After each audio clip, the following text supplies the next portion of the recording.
இது மகிமை நேரம்.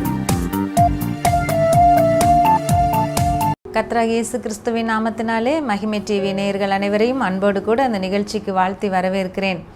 இந்த மார்ச் மாதத்திலும் மகிமை நேரம் நிகழ்ச்சி மூலமாக உங்களை சந்திக்கும்படியாய் தேவன் நமக்கு பாராட்டின ஜீவன், சுகம், பலன் எல்லாவற்றிற்காகவும் தேவனை ஸ்தோத்தரிக்கிறேன்.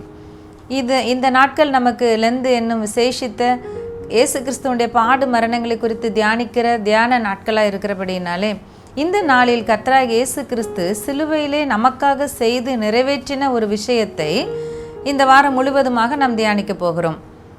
அப்போஸ்தலனாகிய யூதா எழுதின பொதுவான நிருபத்தின் 24வது வசனம் இப்படி சொல்கிறது: வழுவாதபடி உங்களை காக்கவும் தமது மகிமையுள்ள சன்னிதானத்திலே மிகுந்த மகிழ்ச்சியோடு உங்களை மாசற்றவர்களாய் நிறுத்தவும் வல்லமை உள்ளவரும் தாம் ஒருவரே ஞானம் உள்ளவருமாகிய நம்முடைய இரட்சகரான தேவன் என்று சொல்லி அவருடைய நாமத்தை குறித்து இப்படி நமக்கு அடையாளப்படுத்தி காட்டுகிறது. வழுவாதபடி நம்மை காக்கிற தேவன், அவர் நம்முடைய இரட்சகராகிய இயேசு கிறிஸ்து என்று சொல்லி சொல்லப்பட்டிருக்கிறது.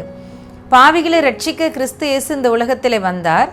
அவர் மனிதனாக இந்த உலகத்திலே வந்து முழு மனுக்குலத்தின் பாடுகளையும் பாவங்களையும் தம்மேலே ஏற்றுக்கொண்டு நமக்காக பரிகார பலியாகி நாம் அடிக்கப்பட வேண்டிய இடத்திலே நமக்காக அவர் சிலுவையில் அடிக்கப்பட்டு எல்லா தண்டனையும் அவர் மேலே ஏற்றுக்கொண்டு நமக்கு மிகப்பெரிய மீட்பையும் விடுதலையும் உண்டு பண்ணினார்.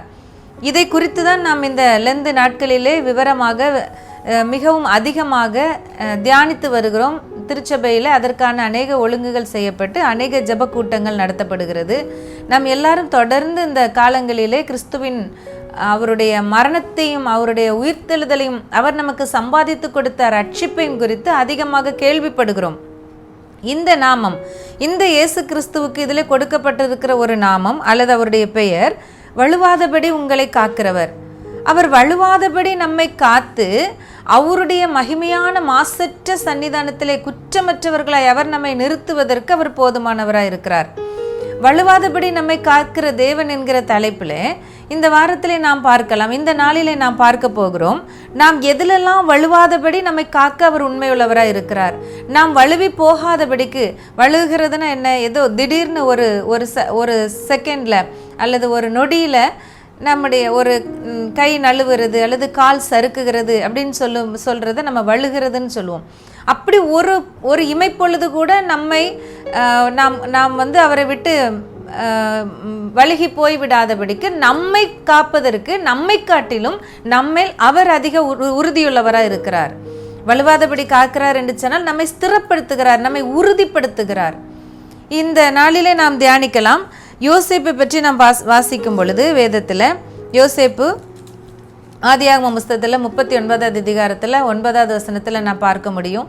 யோசேப்பும் போத்திபாருடைய மனைவியும் இருந்த அந்த சூழ்நிலையில் அவனுக்கு விரோதமான அந்த பாவ சோதனை வந்த பொழுது நான் இத்தனை பெரிய பொல்லாங்குக்கு உட்பட்டு தேவனுக்கு விரோதமாய் பாவம் செய்வது எப்படி என்ற ஒரு கேள்வியை கேட்டு அந்த பாவத்தினின்று விலகி ஓடுகிறான். இத்தனை பெரிய பொல்லாங்குக்கு உட்பட்டு தேவனுக்கு விரோதமாய் பாவம் செய்வது எப்படி? அப்போ அவன் பாவம் செய்யாதபடி, அந்த ஒரு கணப்பொழுதுல அவனுடைய சிந்தனை வழுகி விடாதபடி, பாவம் செய்வதற்கேற்ற சிந்தனை அவனுக்குள்ள வந்து விடாதபடி, பரிசுத்த சிந்தனையிலிருந்து அவன் வழுகி விடாதபடி அந்த இடத்துல அவனை காத்தது எது? அந்த அதிகாரத்தின் முதல் வசனங்களிலே நாம் பார்க்க முடியும். யோசேப்பு எகிப்துக்கு சிறையாக விற்கப்பட்டு போகிறான். அந்த இடத்துல எகிப்து தேசத்தான் அவனை போத்திபார் என்பவன் வாங்குகிறான். கர்த்தர் யோசேப்போடு இருந்தார். 2வது வசனத்துல நம்ம பார்க்க முடியும். கர்த்தர் யோசேப்போடு இருந்தான், அவன் காரிய சித்தி உள்ளவன் ஆனான்.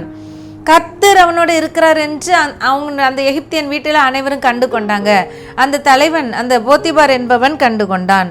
அப்போ இந்த இவ்வளோ பெரிய பொல்லாங்குக்கு உட்படாமல், இதில் அவன் வழுகி விழுந்து விடாமல் அவனை காப்பாற்றும்படி கர்த்தர் அவனோடு கூட இருந்தார். இதைத்தான் நம்ம இந்த நாளிலே பார்க்கிறோம்.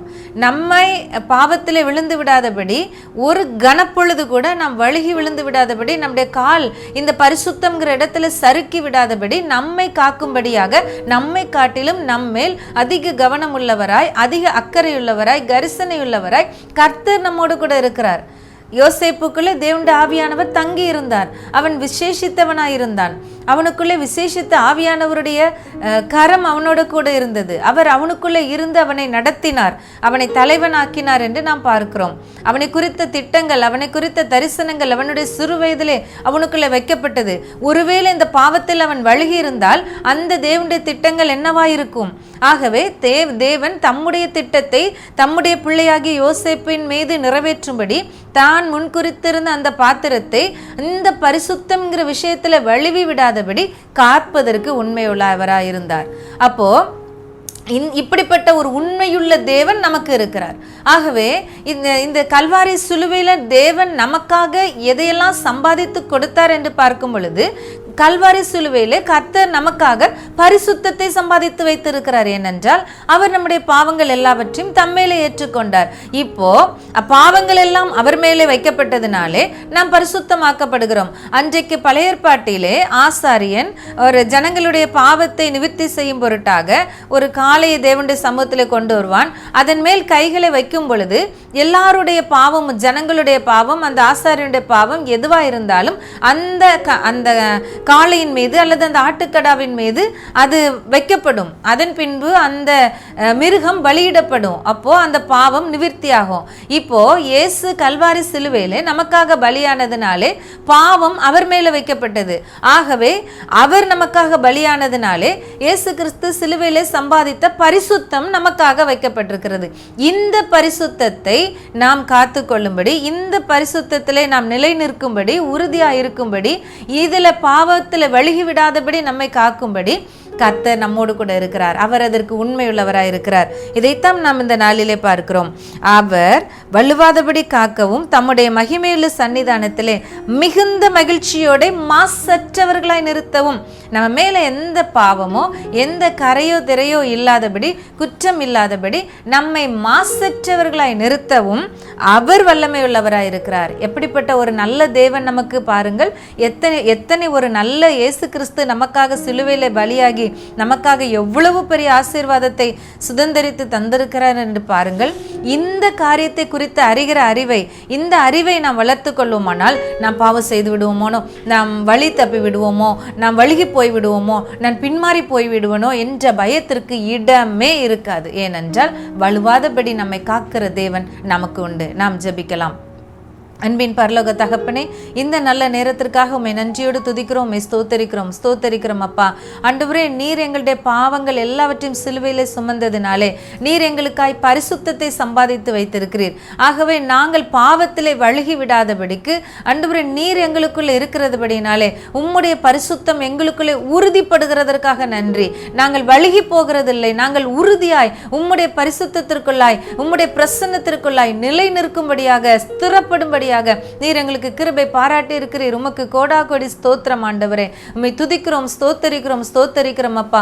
உம்முடைய மகிமையுள்ள சன்னிதானத்திலே மாசற்றவர்களாய், குற்றமற்றவர்களாய் எங்களை நிறுத்துவதற்கு நீர் வல்லமையுள்ள தேவனாய் இருக்கிறீர் ஆண்டவரே. உம்மை துதிக்கிறோம், ஸ்தோத்தரிக்கிறோம். வல்லமையுள்ள தேவனை நாங்கள் ஆராதிக்கிறோம் ஆண்டவரே. இந்த நாளிலே யார் யார் ஆண்டவரே ஏதோ ஒரு பாவத்தினால தாங்கள் வழுகி போய் விடுவோமோ என்ற பயத்தோடு நின்று கொண்டு இருக்கிறார்களோ, இயேசுவின் நாமத்தினால் அந்த பயங்கள் எல்லாம் மறையட்டும். அந்த பாவத்தில் அவர்கள் விழுந்து போகாதபடிக்கு தேவரீர் காக்க வல்லமை உள்ளவராய் இருக்கிறீர் என்று உம்முடைய வல்லமை சார்ந்து கொள்ளும்படியான கிருபையை கொடுப்பீராக. சுயபலத்தில் அல்ல, மாம்ச பலத்தில் அல்ல, உங்க பலத்தில் சார்ந்து நின்று கொண்டு இந்த போராட்டங்களை ஜெயித்து கொள்ளும்படியான சந்தோஷமான மகிழ்ச்சியான வாழ்க்கை வாழும்படியான கிருபையை ஒவ்வொருவருக்கும் தருவீராக. இயேசுவின் நாமத்தில் ஜெபிக்கிறோம் நல்ல பிதாவே, ஆமேன்.